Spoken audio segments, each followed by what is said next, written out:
Bonjour et bienvenue. Aujourd'hui, on va s'attaquer à l'un des mythes les plus anciens, les plus profonds de l'humanité, celui d'Isis et d'Osiris. Et pour nous guider, pour déchiffrer ce code millénaire, on va s'appuyer sur le regard d'un philosophe de l'Antiquité, Plutarque. C'est vraiment la question de départ. Est-ce que les plus grands mythes sont juste de belles histoires qu'on se raconte le soir? Ou est-ce que c'est autre chose? Une sorte de code secret, une clé pour comprendre les forces qui animent l'univers lui-même? Alors, au cœur de cette histoire, on a deux frères, deux figures centrales, qui sont en fait de parfaits opposés. D'un côté, il y a le roi bon, le roi bienveillant, Osiris, et de l'autre, son frère, Typhon, rongé par la jalousie.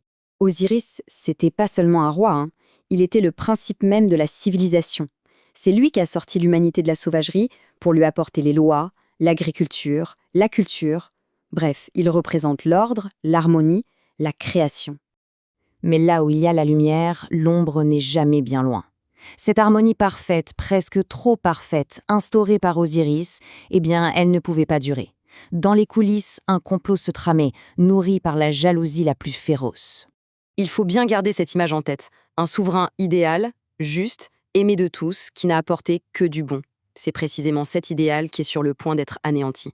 Et voilà l'antagoniste, Typhon. Il est incapable de supporter la grandeur de son frère. Son moteur, ce n'est pas de construire, c'est de détruire. Son but, c'est de remplacer l'harmonie par le chaos. Le piège qu'il imagine est particulièrement sournois. Il n'utilise pas la force brute, non, il utilise la ruse. Il fait construire un coffre somptueux, une véritable œuvre d'art, mais dont la beauté cache une intention mortelle. Et le détail qui tue, c'est que ses dimensions sont uniques. Elles correspondent très précisément à la taille d'Osiris. La scène se passe lors d'un grand banquet. Typhon, avec ses 72 complices, amène le fameux coffre.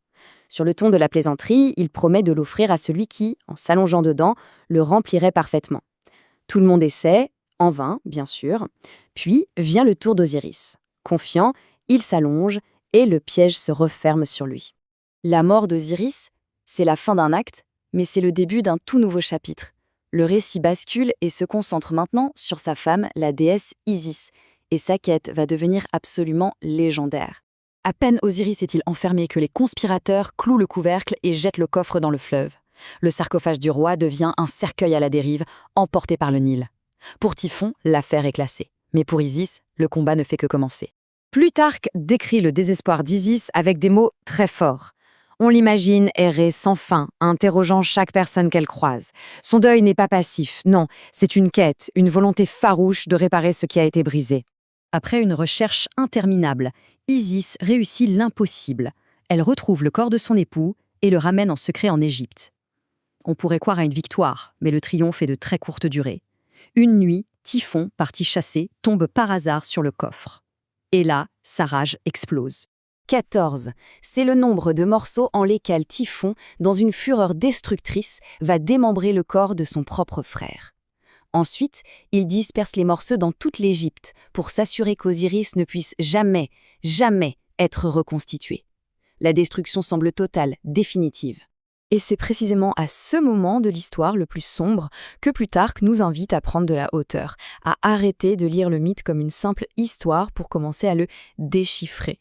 Et si ce récit, avec ses trahisons et sa violence, n'était en fait qu'un langage symbolique, un moyen, pour les anciens, d'expliquer les mécanismes les plus profonds de l'univers. Voilà, la clé est là. Ce mythe n'est pas un fait divers historique, c'est une allégorie intemporelle. Chaque personnage, chaque événement symbolise en réalité un principe universel.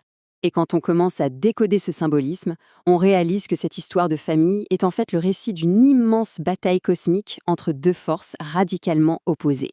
Ce tableau résume tout. Osiris, c'est tout ce qui crée, ce qui nourrit la vie, l'eau fertile du Nil, la douce lumière de la lune, l'ordre. Et Typhon, c'est son négatif parfait, la sécheresse qui tue, la chaleur écrasante du soleil, le désert, le chaos, bref, la destruction. Et ce qui est fascinant, c'est que les Égyptiens n'étaient pas les seuls à voir le monde comme ça. Un peu partout dans l'Antiquité, en Perse, en Grèce, les grands penseurs essayaient d'expliquer le monde à travers cette tension fondamentale entre deux pôles. L'ordre et le désordre, le bien et le mal, l'un et le multiple. Au final, on comprend que ce n'est pas l'histoire de la mort d'un roi, c'est une gigantesque métaphore de la nature. C'est l'histoire du cycle des saisons, de la végétation qui meurt à cause de la sécheresse et qui renaît grâce à l'humidité. C'est une danse cosmique qui se répète à l'infini. Cette citation d'Héraclite, que Plutarque adore, est juste parfaite pour illustrer cette idée. L'harmonie d'une lyre, elle n'existe que grâce à la tension des cordes. Si elles sont trop lâches ou trop tendues, il n'y a pas de musique. Eh bien, pour les anciens, l'harmonie du monde fonctionne pareil. Elle naît de la lutte permanente entre la création et la destruction. Et c'est là-dessus qu'on va se quitter.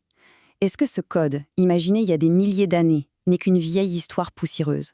Ou est-ce que cette bataille éternelle entre les forces qui construisent et celles qui détruisent, entre l'ordre et le chaos, ne définit pas encore profondément notre monde et peut-être même nos propres vies? La question reste ouverte.